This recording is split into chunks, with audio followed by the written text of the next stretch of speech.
Okay, hi there. This is Sharon Schenker from Aish, Los Angeles. I'm very excited to see you. It's 3 o'clock on a beautiful day out there in LA. So today I'm going to be speaking to you about judging favorably. We make judgments about everybody every single day when we meet them, how they look, how they dress, how they talk, how they're interacting with us, their social cues, what status symbols they're wearing, and especially now during Corona, we are making judgments whether they're wearing masks, whether they're washing their hands, whether they're staying in their house, how many people they're walking out with. It's continuous.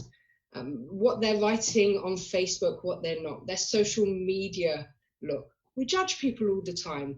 When they walk into a party, where every single action and everything that they do, we judge them all the time. Often you see people going, and you feel judged by the other person. So the Torah has this amazing mitzvah. It's called, you've got to judge everyone favorably. And it recognizes that our attitudes and therefore our words and our actions are formed not by what the other person said or did, but by the way we interpret what they said or did. So it's not by what they do, it's how the way we interpret it. Because I can be next door to my friend Sarah, and we can both see exactly the same thing, and I could see it negatively and she could see it positively, because it's how we interpret it.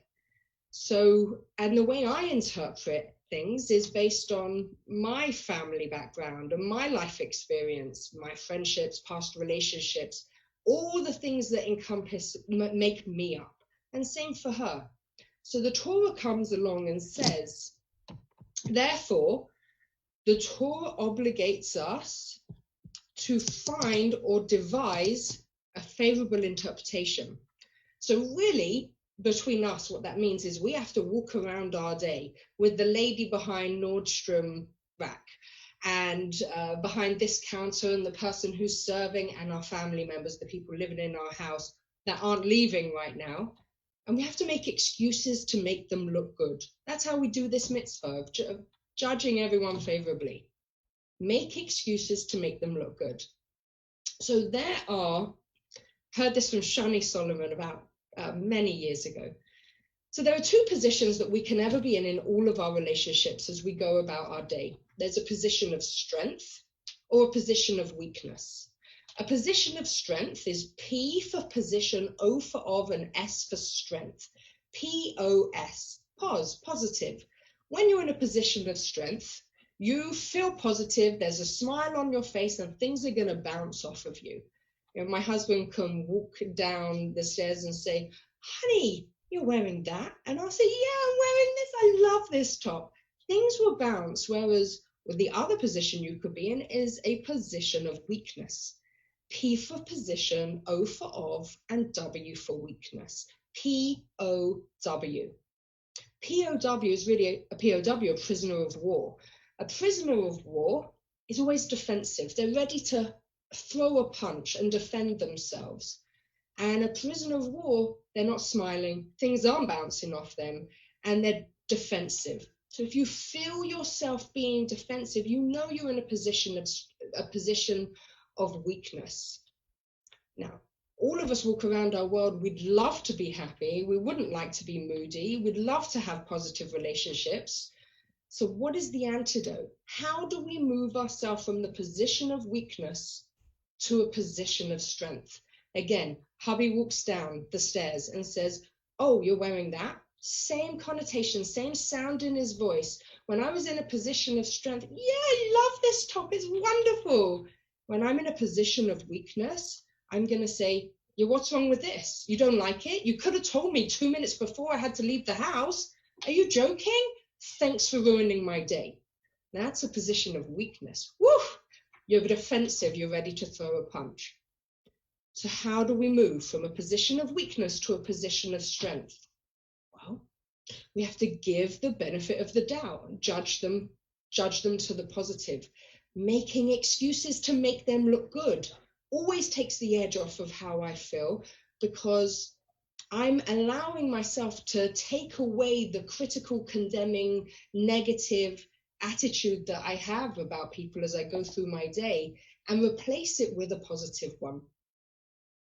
So I get to have a sympathetic attitude towards other people. When I don't speak badly about them, and I don't get angry about them, and I don't judge to conclusions, then we don't condemn people that have no idea of what's been going on in my life. So I want to tell you, let's just do some examples, okay? So imagine you do go to Nordstrom, you want to buy those awesome pair of shoes, and Nordstrom Rack, and you go into Nordstrom Rack and it's just aisles and aisles of shoes, and you finally find the perfect pair, and you walk up to the counter, and the lady behind the counter gives you attitude. I don't just mean a little bit of attitude, major attitude. She's like, oh, and she's pulling your merchandise towards her, no eye contact, she's miserable, and she's huffing and puffing her way through. Can you just give me the awful?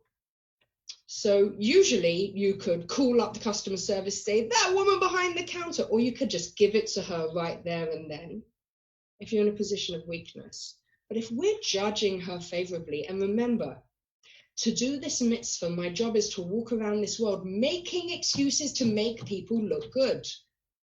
So maybe, I want you to, I can't hear you, but I want you to shout out some ideas as well. Maybe her dog died that morning. Maybe her boss just told her this was her last shift. Maybe the person who was in front of me gave her attitude and told her that she was going to call the boss and she would be getting rid of her job, be the last day that she works there. Maybe she's going through a difficult relationship. Again, it goes on and on and on, but that's our job. And not only does it take the edge off us, stop us being critical about others and therefore talking critically about others, but it allows us to be in a positive place doing the mitzvah, judging favorably. Let's do example number 2. Let's say that you're irrelevant of the age gap, just make it fit. Your kid didn't get invited to that bar mitzvah, you weren't invited to the wedding, this person wasn't invited to the party, even on Zoom. What could have happened? Making excuses to make them look good, remember. So perhaps it got lost in the mail. Perhaps they couldn't afford to invite so many people. Perhaps they thought they'd invited you, but they didn't. Perhaps they just forgot. Perhaps there's other stuff going on in their life. Perhaps someone else is paying for it. There's so many reasons what could be. Number 3, let's say you're walking down the street and you've got loads and loads of really heavy bags, and you see your friend drive past you in an empty van. Well, and it's raining. Let's just add the rain. Hello, what about me? And they drive right past you, and you've got eye contact, but they drove past you. How can they do that? Can't they see? Gosh, they're so selfish, so inconsiderate. And it goes on, because we don't just stop there. In our minds, we spiral a little bit out of control. We're going to judge her to the benefit. We are going to judge favorably. Let's do the mitzvah. So perhaps she was about to go pick up a carload of people. Perhaps she had other things on her mind, and even if she saw you, she just didn't think about it. Perhaps she was just about to run out of gas, and if she didn't stop her car, neither of you would have had a ride. And it goes on. Your job is to make excuses to make people look good, because I promise you, you're really good at doing it for yourself. When we do things that aren't so great, we make amazing excuses for us. We rationalize our life away to make ourselves look good, to allow ourselves to do those things. But we don't do it for other people. So I'm going to ask you, especially during these times, let's do that. Let's make excuses. We have no idea. We do have no idea. So I'm going to tell you a story. There was a guy. You may have seen this, and if you haven't, I want you to check it out after listening to this. It's on YouTube, and it's a video called Get Service. Just type in Get Service on YouTube, you'll find it. So There's a guy, the entire narrative is what's going on in his mind. So he's talking away. So there's a guy, he runs down the stairs and jumps into his car, and the grumbling, the narrative is, oh, I'm so late, I can't believe I'm late again, I just need a coffee. And as he pulls out, he puts his car into reverse, and he's coming back, and he has to screech his brakes on because there's a kid on a skateboard going behind his car. He narrowly misses him. And he says, oh, where's this kid's parents? He's always doing this to me. One day I'm going to hit him. His parents are nowhere. They don't care about him. Need a coffee. He gets into, pulls out of his drive, goes in, turns right into a lane of traffic. Oh, why can't the city put in some turn signal, some traffic lights? They need a stop sign here. They can't do their job. I could do their job better than they could do their job. He goes to pull into the parking lot to get a cup of coffee, and there's no parking. Rows and rows of cars, and he's going up and down the line, and finally he finds a parking space. And just as he's about to pull in, this red car pulls in, and he says, oh, hello, do you not see me? I was here. Oh, that's so rude of you. And as someone gets out the car, it's a woman, and he says, oh, princess of parking, look at you. Very unhappy. He finally finds a parking space and goes into the coffee shop. As he opens the door, there's a line from the counter all the way to the door. I know that they should have got more people to work behind the counter here. I could have done a better job here. Now I've got to wait and I'm going to be late. Who wants to wait? He finally gets to the top of the counter to be first, to give his order. And the man who was just finishing his order nips back in front and says, oh, I just want to add a cookie on with that order. Is that okay? Yeah, sure. Hello, I'm here. You can go and put the back of the line, wait your turn again. Finally, he makes his order, and the man behind the counter in the green pinafore says, sorry, I hope you don't mind, but we've had a bit of backlog here. You take a seat, I'll bring your drink to you. Maybe 5 minutes. Thank you so much. Oh, they can't do their job here. I've just waited. I have to wait some more. He sits down and he's waiting. And a guy comes up to him in a big dark suit, and he reaches into his pocket like this. And he thinks he's in danger, but he pulls out a pair of glasses, a glasses case. And he's like, what do you want me to do here? What's your problem? Leave me alone. And he pushes the glasses case in his face, and he opens it up and he puts the glasses on. And as he does, he scans around the coffee shop, and everyone has a caption across their chest of what they're going through. And he's like, oh, I can't deal with this. And the man pushes the glasses on him, puts the glasses on. And he sees one person, it says, fearful of relationships. The guy who had butted in to get an extra cookie, he then notices that he's sitting with his son, and it says, just lost his job, going through a divorce. Another man, it says, left home 2 weeks ago, homeless. And then the guy with the green pinafore comes to bring him his drink. And it says, fighting addictions. And he's like, oh, I can't deal with all of this. And he wants to leave. And as he walks out, he pushes the door open into this really big, with a moustache, burly guy in a lumberjack shirt with big muscles. And he goes, oh. And it just says, just needs a hug.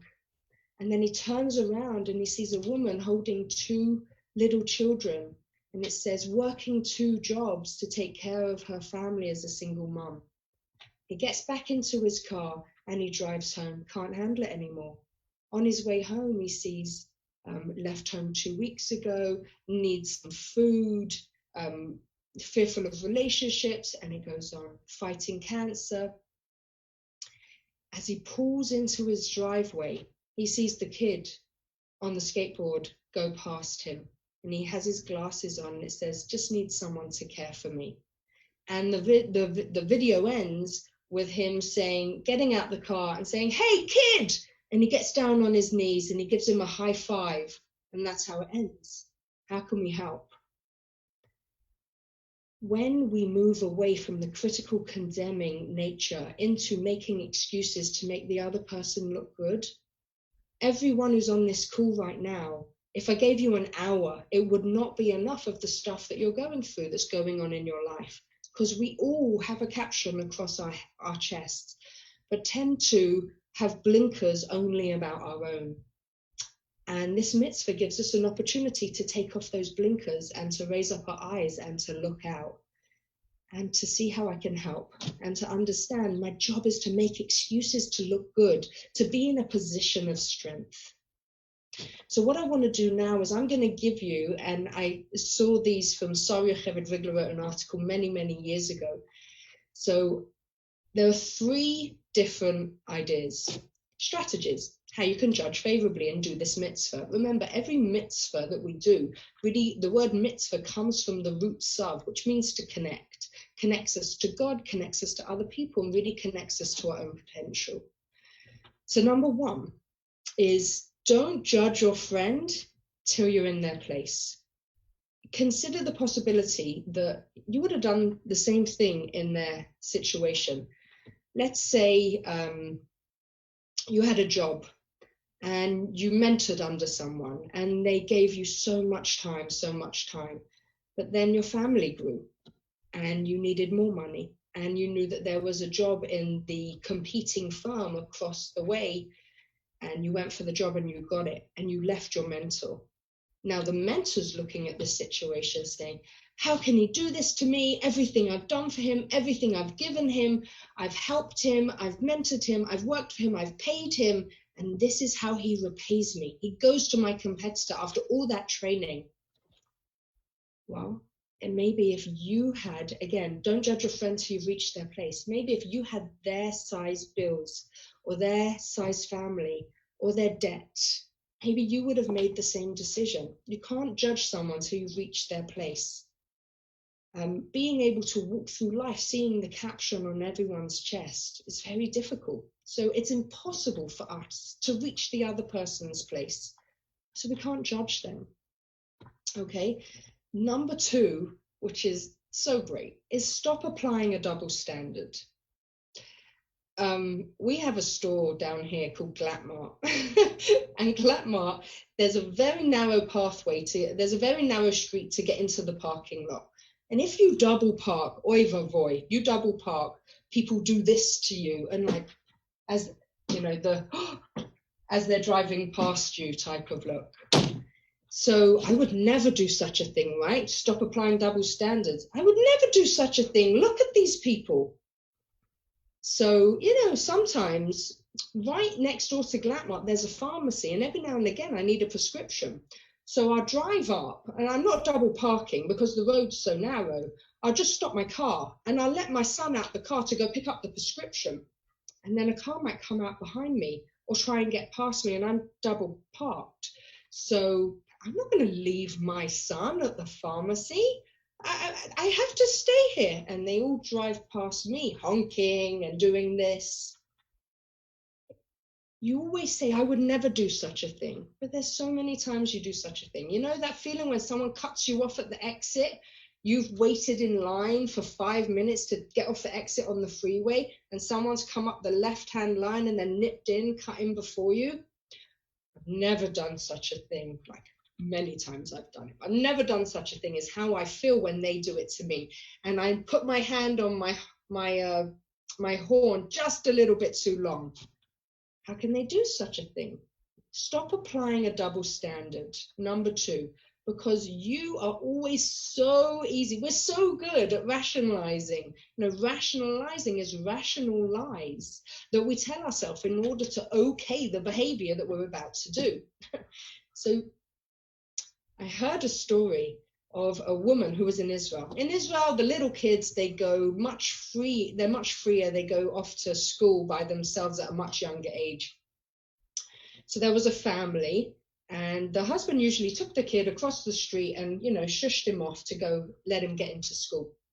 And one morning, husband had a meeting. He says, wife, can you take him across the street? He said, yeah, of course, you go off to your meeting. I'll take him across the street. I'll see him across the street, no problem. So that morning comes and she takes him across the street, just sees him across the street. Off he goes. Mum, Mummy, you got to take me to the corner. Mummy, can't leave me. Oh, no, I've got to get back to the house. Mummy. Okay, so she walks into the corner. Again, he goes on, Mummy, can you take me into school? Take me into my classroom? No, I've got to get back. Mummy, starts making a whole scene. Finally, she takes him into the classroom and she walks in, and there are 25 kids with no teacher. There's no supervision at all, and they're bouncing off the walls. And she feels boiling. She sees red. So she, on her way home, she takes out her phone and she calls up the principal. I've just left the school. There was no supervision whatsoever on these children. I want a call back, please, from the principal. This is the teacher. This is the room. She gets home, has her day. Later on, the husband comes home and says, oh, wife, thanks so much for, dropping him off this morning. And the kid says, oh, Abba, Daddy, she didn't just take me across. She took me all the way into my classroom. It was so great. And the father turns to the mum and says, well, who was looking after the younger kids? And she went, well, it was just for a second. And then he stopped applying a double standard. She left the kids unsupervised just for a minute. Number 3, admit you don't know the whole story. You step into chapter 2. We don't know what's gone before. We certainly don't know what's about to happen. So there was I actually saw it on YouTube, but it was a series of commercials called AmeriQuest Financial was the company, and they were going to loan you a mortgage. And their byline was, don't judge too quickly. It's not always what it seems. Don't judge too quickly. It's not always what it seems. So they put out these videos. So one of the videos, there were many very funny, crude, interesting videos. You could go check them out yourself. I'll tell you 2. One of them was a man. He's walking in the park and he's walking his dog. And he's super cute and his dog's super cute. And the dog stops and the man's eating a chocolate bar. And he drops the chocolate bar and it happens to land right between the dog's legs, just behind the dog, in between his legs. At the same time, there's a cute grandma walking with her grandchild, and she's pointing out how cute the dog is. And then she sees this man reach down between the legs of the dog and go, and then they catch eyes, and the grandmother does this to the granddaughter, oh, and off they go. So don't judge too quickly. It's not always what it seems. There's another one where there's a man laying in a hospital bed and he's just come out of surgery. He's doing absolutely fine.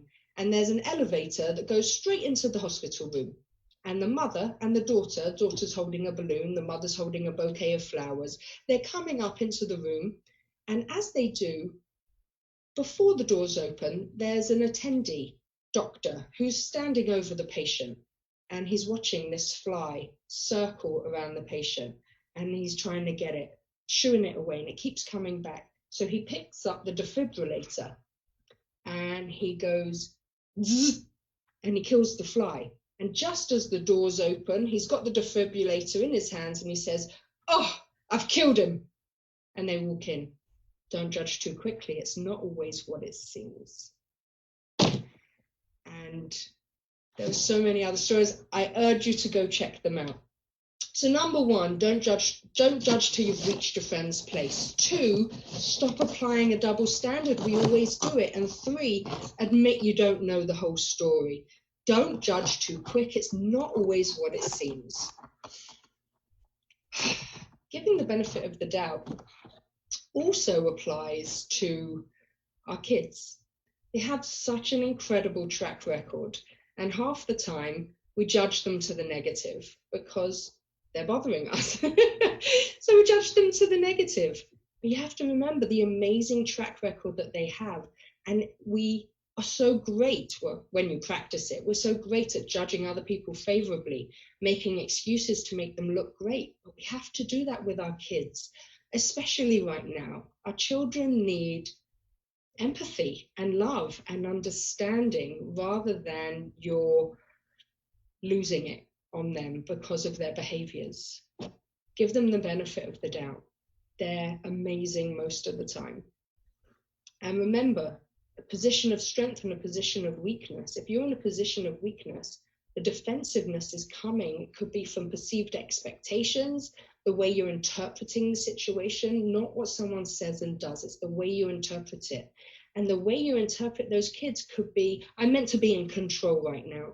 We always have to remember Hashem runs the world, and every person, every situation, every event is there for us to grow from, to learn from.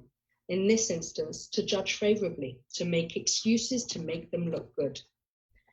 So I had neighbors across the street in my old home, Shenandoah Street. And one night, in the middle of the night, well, my family, we had all decided they were drug dealers, okay, the people across the street. Why? Because there were 5 guys that lived there. They never left their homes. There were always people driving up into the driveway and getting little packages, putting them in their trunks of their car and driving off. They never left. And one day in the middle of the night, I went out to go and get something from my car that was parked right outside their house. And that you literally could have got high off the fumes. There was smoke filling, okay, I'm exaggerating, but filling our whole block. And I said, hubby, come outside, come join the party. We went outside and, we know where our hands go all the time. Our hands aren't stealing things. We keep our hands to ourselves, but our mind wanders off on these fanciful stories about other people all of the time. So if you can rein your hands in, you also have to rein your brains in as well. Your minds go off creating. Our imagination grabs a hold of our thinking, and we create these stories about other people that we attach to them negatively, generally, or it's something to entertain you rather than dealing with your own stuff. So it happens to be they had a hat business. They would roll their hats up into these small packages. People would come and sell them for them. And then we ended up being friends with them. Lovely people. If you know where your hands are, you have to know where your mind is as well.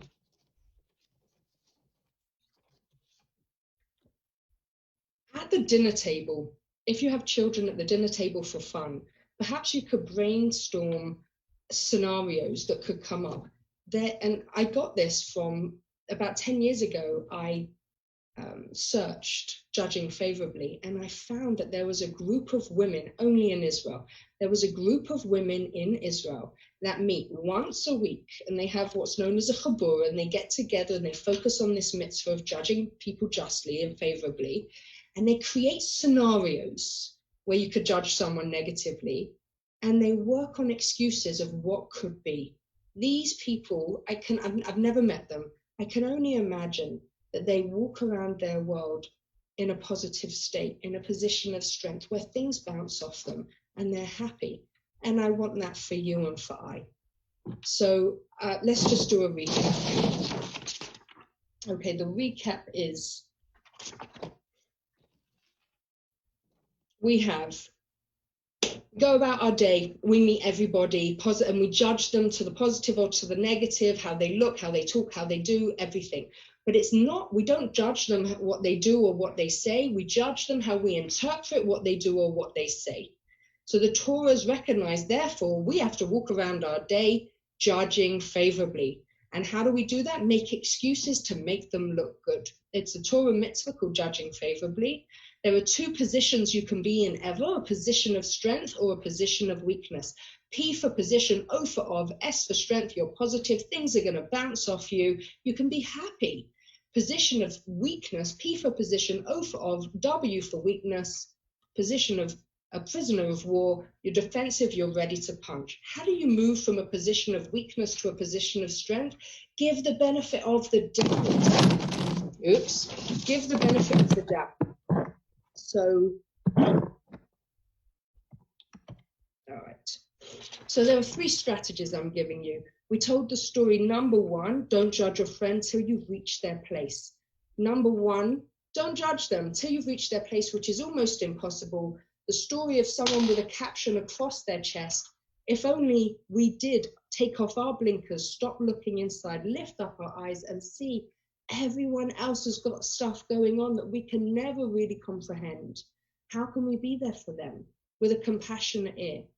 Number two, stop applying a double standard. We make great excuses for ourselves. We're terrible at doing it for other people. And we react, whether someone's double parking, mine's all about driving, someone's double parking, or they've cut you off at the exit, or their behaviors or things that they've said or spoken badly about someone. We don't give them the benefit of the doubt. We judge them negatively and we attach that judgment to them forever. And then number three, admit you don't know the whole story. The examples of don't judge too quickly, it's not always what it seems. I gave two last points of, it's also our family members and our children. They have an incredible track record that we should judge and make excuses for their behavior too. And to apply all of these strategies to them as well. We'll be able to live much happier. And if we can control our hands and we know where they are, let's also do the same with our minds. So one last point is about judging ourselves. We can beat up ourselves in a pretty terrible way. I dropped this down my top, I'm so clumsy. I never got the report in, I'm so irresponsible.